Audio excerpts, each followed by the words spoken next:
Anybody that knows me knows I love my boxing. All right, I'm a fan of the sport. Anytime I get an opportunity to promote the sport, I'm going to take advantage of it. And I really, really appreciate when cats show up, particularly for big fights, and show their brilliance. I don't like choke artists. I don't like people who are elite and then the moment arrives and then you can't find them, okay? I like cats that show you who they are. Is Devin Haney scared? We'll see. We'll see. It'll come to fruition on fight night or when it's time to sign contracts. Totally agree with you on that. Where's my camera? I totally agree with him on that, and I like that. And he's a hell of a fighter. He's a good fighter, but he's not you. He's not Agreed. you. Devin Haney's not going to get you paid. You don't think so? No. But here's my issue with Devin Haney. Devin Haney, I think, made a huge mistake allowing Ryan Garcia to come into the ring at the weight he wanted. Remember when he bet $500,000 for every pound that Ryan Garcia was overweight? Why would you do that? I'm told that 2, 3, 4 pounds means a lot in boxing. It do. All right, so why would you let him do? You were the champion. He wanted your belt. What the hell you do that for? You play right into his hands. So when you lose, even though you ultimately sued him and we found out stuff about Ryan Garcia, whatever, the fact is Devin Haney and his father made the mistake of going into the ring under those conditions. Stephen A. Smith just put Devin Haney on blast, and the fallout is absolutely wild. In a heated interview that's got the entire boxing world talking, Smith confronted Haney about dodging Keyshawn Davis, and let me tell you, this isn't just some casual call-out. This is about legacy, about what it means to be a champion, and about a rising star who's hungry enough to chase Haney across weight classes just to get his hands on him. Smith didn't hold back, questioning whether Haney's carefully managed career is starting to look more like calculated avoidance than strategic planning. And honestly, the way Haney responded tells you everything you need to know about how much pressure he's feeling right now. Doing things different. Is the fight with you and Devin still a possibility? It's up to Devin. Devin running. His father told me to stand on my word, and I ain't getting no response after that. They not standing on their word. Here's what's really happening behind the scenes. Keyshawn Davis has been calling out Haney for months, but not in some desperate, clout-chasing way. This dude is methodical about it. Davis straight up said Haney calls out all the big names, drops their names for headlines and social media buzz, but conveniently never mentions him. That's not an accident. Davis knows exactly what that means, and he's not staying quiet about it.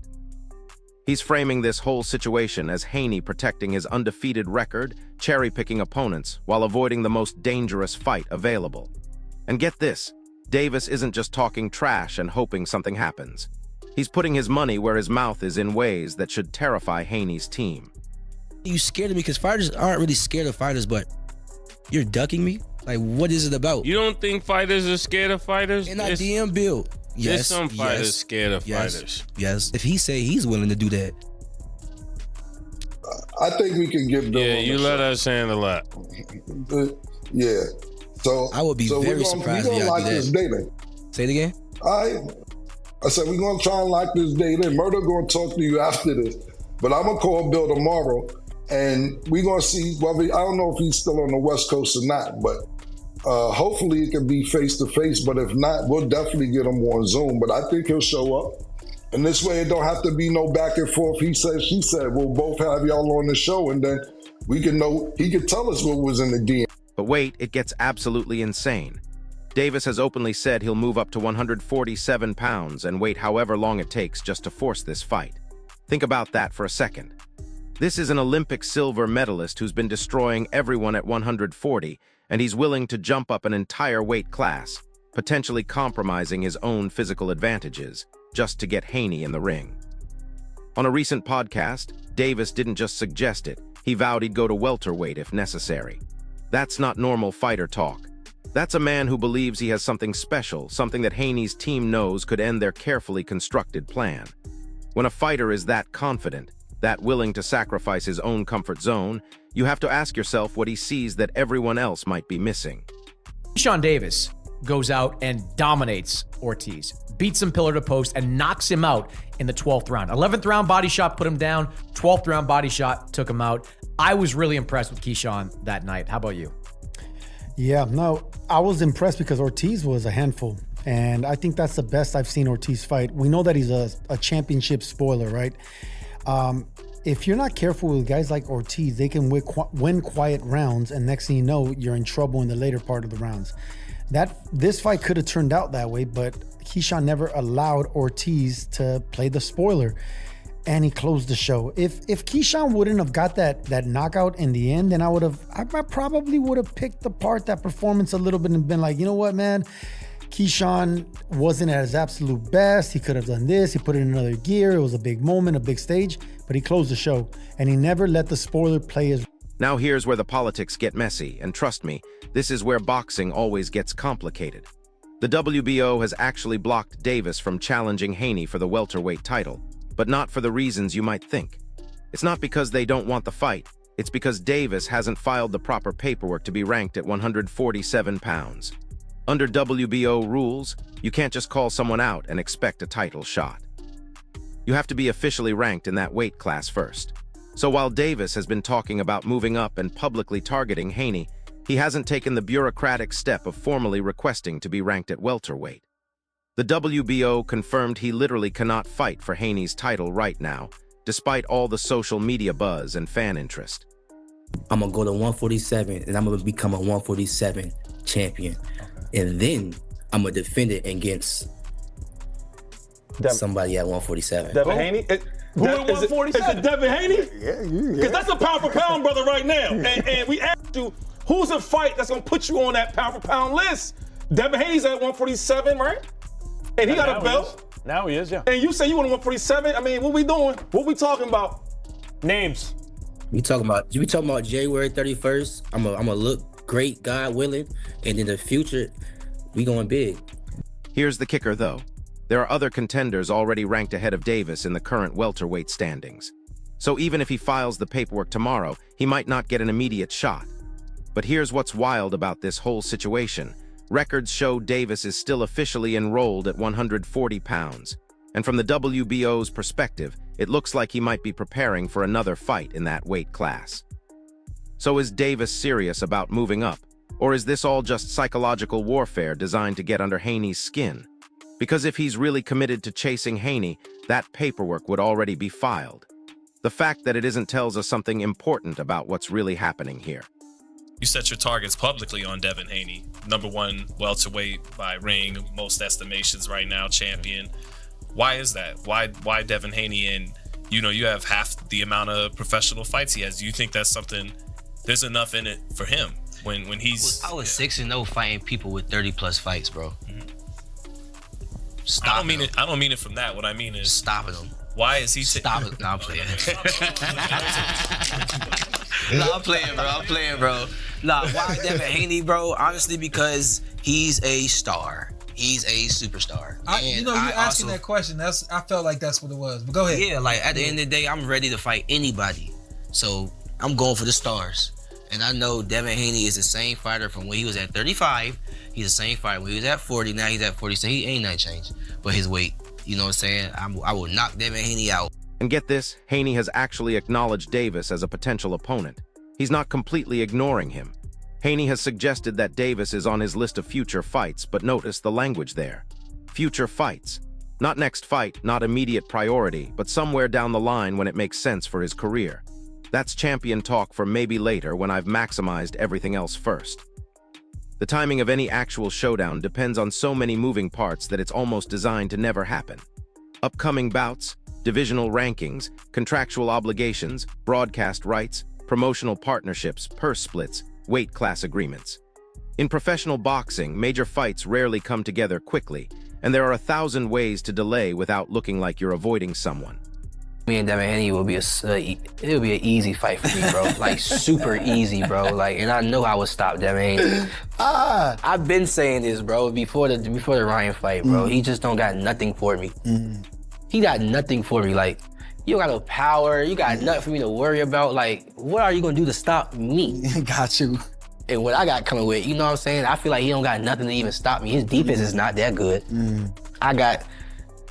I feel like I got better defense than him. I know he fought better opponents than me, so you know what I'm saying? So I gave him the benefit of the doubt. Yeah, for sure. But I just feel like I got better defense than him. His resume tough. Nah, it is. His resume tough. But you gotta realize he fought a lot of guys that was smaller than him too, bro. A lot of these guys were smaller than him, and he was saying it in the weigh-ins, you're too small. You know what I mean? So he knew what he was doing, bro. You know what I mean? So everybody got that. But here's what makes this situation absolutely fascinating from a stylistic standpoint. At 147 pounds, both the opportunity and the risk skyrocket for everyone involved. Davis brings explosive athleticism, elite-level skill, and the kind of constant forward pressure that forces opponents into uncomfortable exchanges. He's relentless when he smells blood, and his power has been proven at every level. Haney, on the other hand, showcases sharp technical precision, incredible ring IQ, and the composed demeanor of a seasoned champion who's seen every style and solved every puzzle. The contrast creates a fascinating matchup that promises fireworks. Some observers describe it as Davis relentlessly pursuing Haney, determined to secure the defining fight of his career, while Haney tries to stay one step ahead of a dangerous hunter.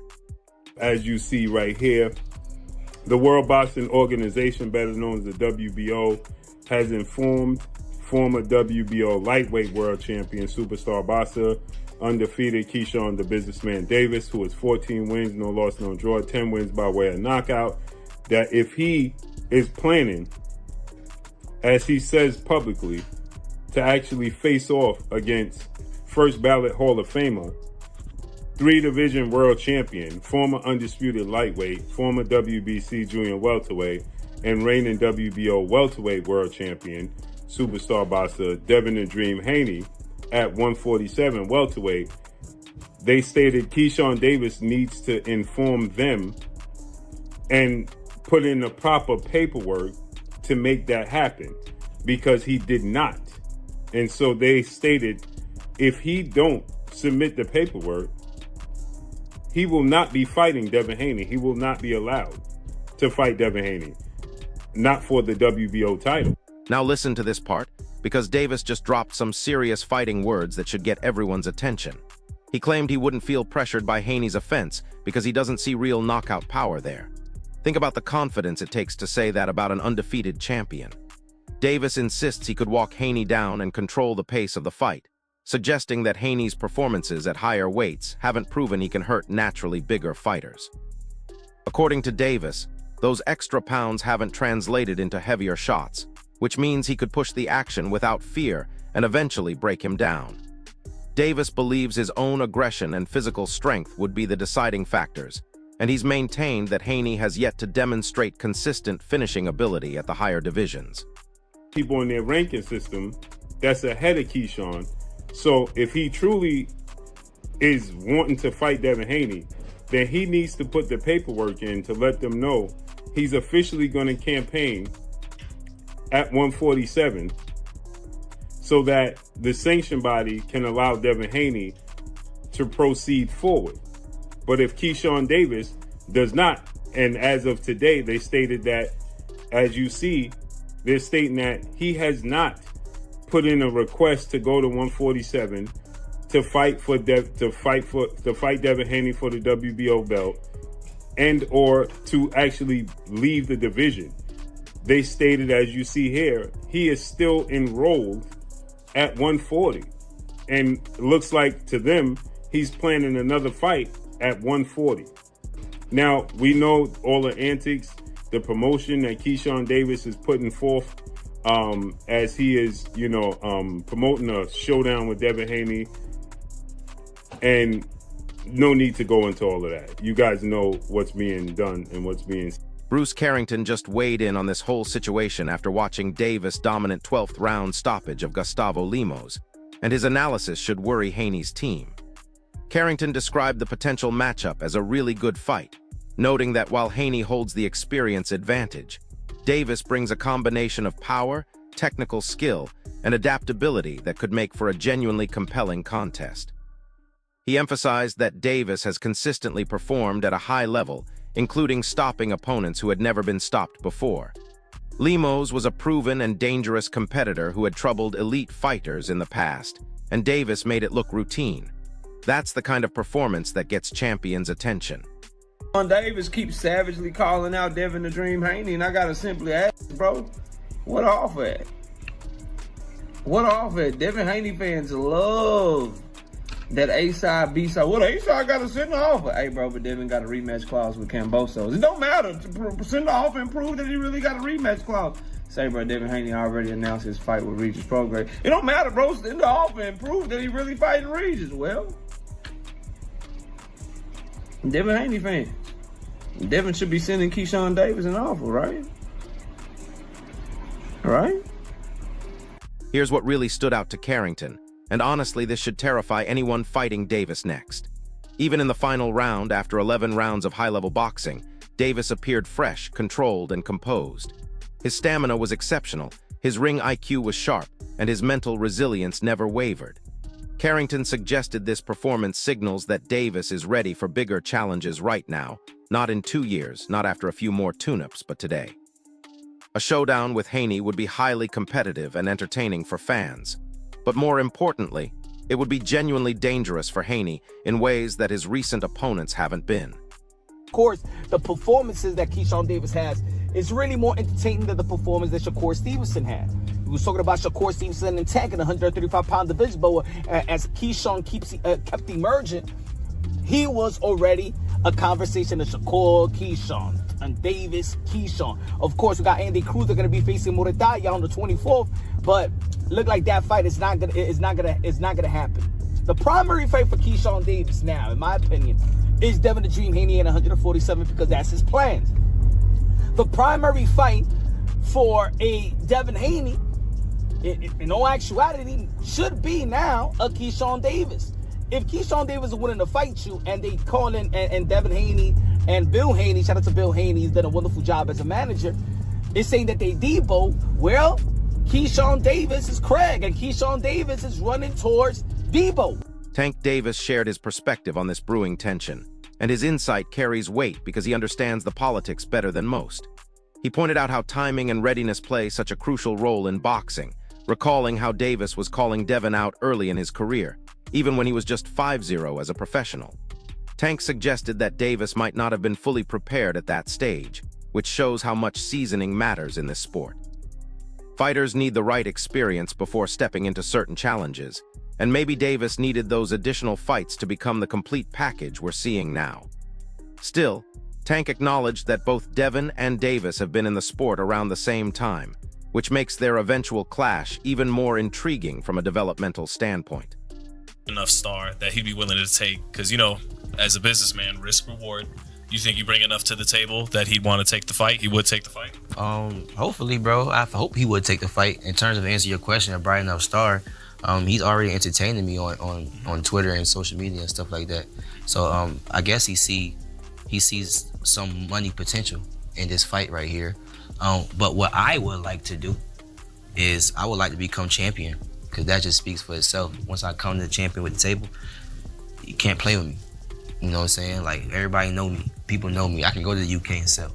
Like, I can go anywhere and sell. My first main event, I sold 10,000 tickets. I sell, period. You know what I'm saying? That's why he's entertaining me, because I am a star. But when I come with that world title, whether I beat Dalton Smith or I go move up a weight and beat Lewis Crocker, once I come with them world titles, it's just a different story. Yeah, I love the fight. So here's the real question that nobody's asking, but everyone should be. Is Keyshawn Davis truly ready for that level of championship boxing, or is he still a hungry contender who's getting ahead of himself? His recent performances suggest he's the real deal, a legitimate threat who could change the entire welterweight landscape overnight. But Haney's team isn't stupid. They've managed his career perfectly so far, and they're not about to risk everything on a fight that doesn't maximize their financial and legacy upside. The problem is, Davis isn't going anywhere. He's young, he's hungry, and he's got the kind of explosive style that creates problems for technical boxers like Haney. This fight feels inevitable, but the question is whether it happens while both men are in their prime, or whether politics and business will delay it until the moment has passed. What do you think? Is Davis ready to dethrone Haney right now, or does he need more seasoning before stepping up to that level? Drop your thoughts in the comments below. Smash that like button if this breakdown helped you understand what's really happening behind the scenes. And make sure you're subscribed with notifications on, because this situation is about to get even crazier. I'll see you in the next one. Keyshawn Davis, you know, he stops Jermaine Ortiz in the 12th with a body shot, but then calls out Devin Haney. You know, what's your thoughts on that? I was just listening to the tweet. Actually, you posted up a Twitch of what is it, Aiden Ross? Aiden Ross, yeah. He was talking about you. He was like, yo, who's that dude from New York? He was nice with it. Yeah. Jaco was like, yo, shoo. Yeah, that was cool. You know, big shout out to Aiden Ross. Hopefully we could. But in that same live, he said, you know, that the Keyshawn Davis and Haney seems like it's going to be put together. I mean, what's your thoughts on that? That's a really good fight. I do feel like Keyshawn has a great chance at, you know, doing well in that fight. I think that Devin has the experience on his side, but Keyshawn has a lot of tricks up his sleeve, and he's looking strong. He's looking really strong his last few fights. And he made a point, I think, in his post-fight interview, like, a lot of people not giving him credit for his last few wins. Like, he's been stopping guys that's never. But hold up, because there's another layer to this story that changes everything. And it involves some serious behind-the-scenes maneuvering that most fans don't even know about. Ryan Garcia just inserted himself into this conversation, and his comments reveal exactly why the Haney camp might be more worried than they're letting on. Garcia, who's had his own complicated history with both fighters, recently said that Davis reminds him of himself at that stage of his career, hungry and willing to take risks that established champions won't. But here's the kicker. Garcia specifically mentioned that Davis has something Haney struggles with, that explosive first-step speed that can close distance before technical fighters have time to set up their defensive positioning. Garcia knows both of these fighters personally. He's sparred with them, studied their film, and his assessment carries serious weight in boxing circles. Ortiz is a legit fighter. Legit. And he's never been stopped, and Keyshawn did that. You know what I mean? And looked fresh in the 12th round, too. Like, you know, like, he had total control of that whole fight against a guy that's given Teofimo trouble, Lomachenko trouble. That just shows you the type of level that Keyshawn is on. So, I don't think that him fighting Devin is a reach whatsoever. Like, that's going to be a solid fight. Who you have winning that fight? I genuinely don't know. I do think that Devin is a naturally bigger guy, but Keyshawn's not that small though. I ain't gonna front. Like, Keyshawn, even though he's going up in weight, he's not that small. I think that's a tough fight. I ain't gonna lie. What makes Garcia's perspective so dangerous for Haney is that he's pointing out specific technical vulnerabilities that Davis could exploit. Garcia mentioned how Davis uses feints and subtle movements to create openings, then explodes through those gaps with combinations that most fighters never see coming.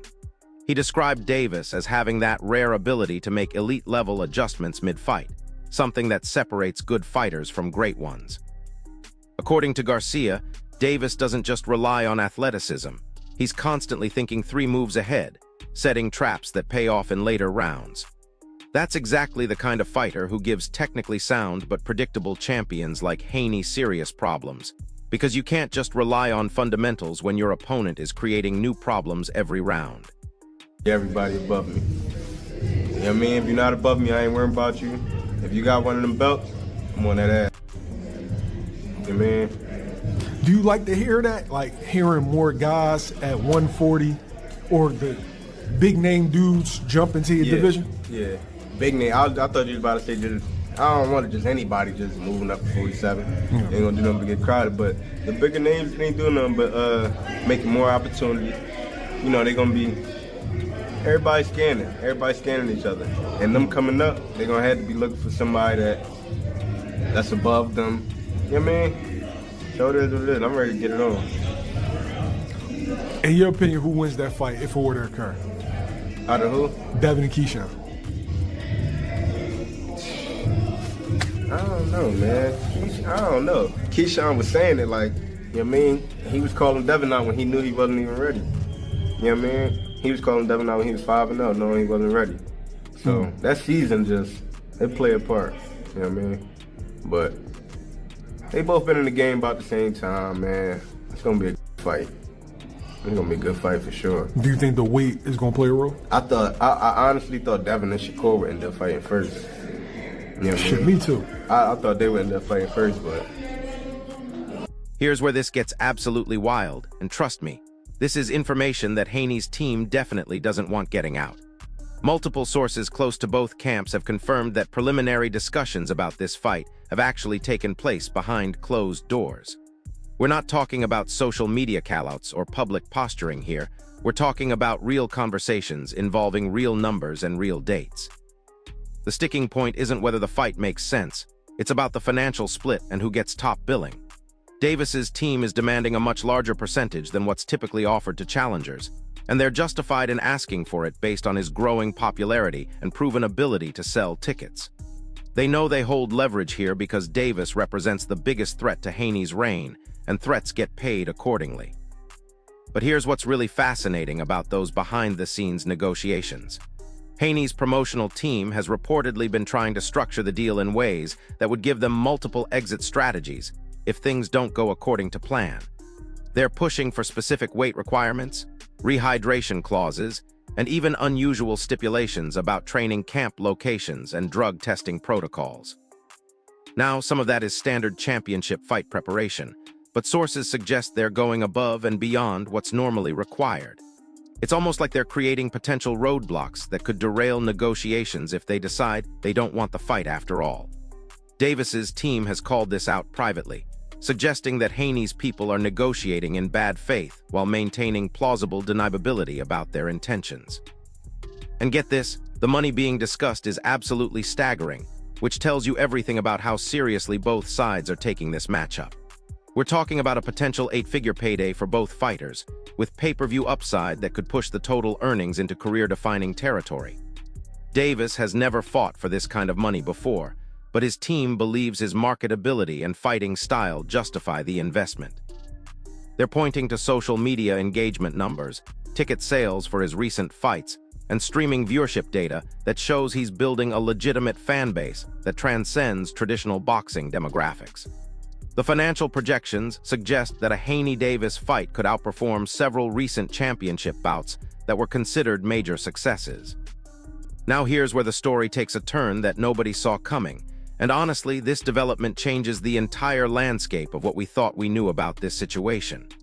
Terence Crawford, the undisputed welterweight champion who's been relatively quiet about divisional politics lately, just made some comments that should terrify both Haney and Davis. Crawford suggested that while everyone's focused on this potential matchup, they're both overlooking the fact that the welterweight division has several elite fighters who could derail either man's plans before they ever face each other. Crawford specifically mentioned that Davis is calling out Haney while ignoring other ranked contenders who could give him serious problems, and that Haney is so focused on avoiding Davis that he might be setting himself up for an upset against a different opponent entirely. Crawford's analysis gets even more interesting when he breaks down the stylistic elements that make this division so dangerous right now. He pointed out that both Haney and Davis have been fighting carefully selected opposition that plays into their strengths, but the welterweight elite includes fighters with completely different skill sets that could expose weaknesses neither man has had to address yet. Crawford mentioned guys like Virgil Ortiz Jr., who brings devastating power and relentless pressure that's different from what Davis offers. He talked about fighters like Imantas Stanionis, whose awkward angles and unconventional timing create problems that traditional technical preparation can't solve. The implication is clear. Both Haney and Davis might be so focused on each other that they're not properly preparing for the division's other threats. But wait, it gets even crazier, because Shakur Stevenson just dropped his own analysis of this situation, and his perspective is absolutely brutal for both fighters involved. Stevenson, who's been climbing the ranks himself and understands the politics of avoiding dangerous opponents, called out both Haney and Davis for what he sees as manufactured drama designed to build hype without actually delivering the fight.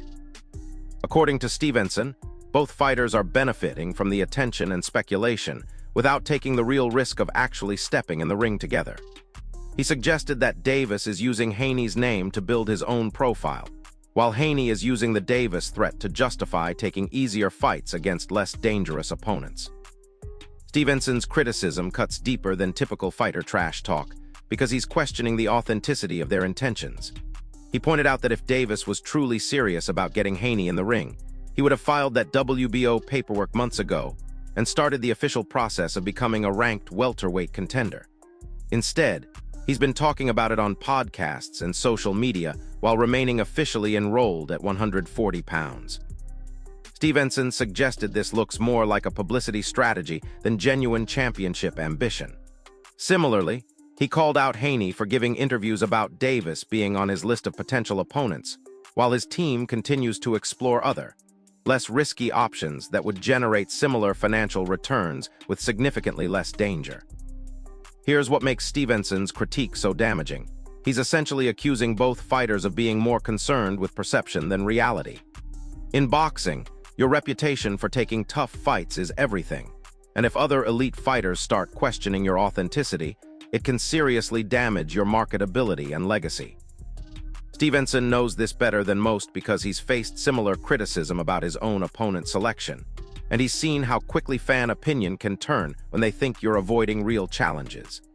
His comments suggest that both Haney and Davis are walking a dangerous line between building anticipation and looking like they're more interested in talking than fighting. But here's the plot twist that changes everything we thought we knew about this entire situation. Eddie Hearn just confirmed that his promotional company has been in talks with both camps about potentially making this fight happen, and his comments reveal some shocking details about what's been holding up the negotiations. According to Hearn, the biggest obstacle isn't money, it's not weight class disputes, and it's not even about timing or venue selection.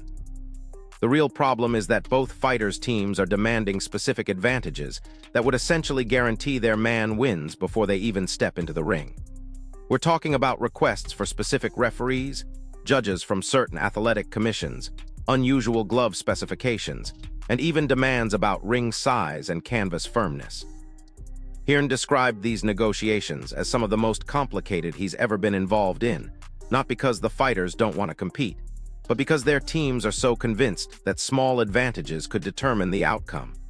He mentioned that Davis's team believes Haney benefits from longer fights that go to the scorecards, so they're pushing for conditions that would encourage more action and potential knockouts. Meanwhile, Haney's team apparently thinks Davis gets better as fights progress, so they want early rounds to count more heavily in scoring, and they're requesting specific medical protocols that could favor more technical fighters. Hearn suggested that both sides are overthinking the matchup to the point where they're creating problems that don't need to exist. What's really wild about Hearn's revelations is that he confirmed both fighters genuinely want the fight to happen, but their teams are so focused on gaining competitive advantages that they're sabotaging the negotiation process. He described separate conversations with both Haney and Davis, where they expressed frustration with how complicated their representatives were making everything. According to Hearn, both fighters believe they would win a straightforward fight under normal championship conditions, but their teams are convinced that marginal advantages could be the difference between victory and defeat. This creates a situation where the fighters are ready to compete, but the business side keeps creating new obstacles that delay or potentially derail the entire process. And here's the kicker that should get every boxing fan excited about what's coming next. Hearn confirmed that despite all the complications, there's serious momentum building toward making this fight happen sooner rather than later. He mentioned that the financial projections are so strong that all parties involved have serious incentives to work through the remaining obstacles. The pay-per-view numbers, international broadcast rights, and sponsorship opportunities are apparently exceeding everyone's expectations, which means there's real money at stake that could override the political complications. Hearn suggested that we could see an official announcement within the next few months if both sides can agree on the basic framework and stop overthinking the competitive details.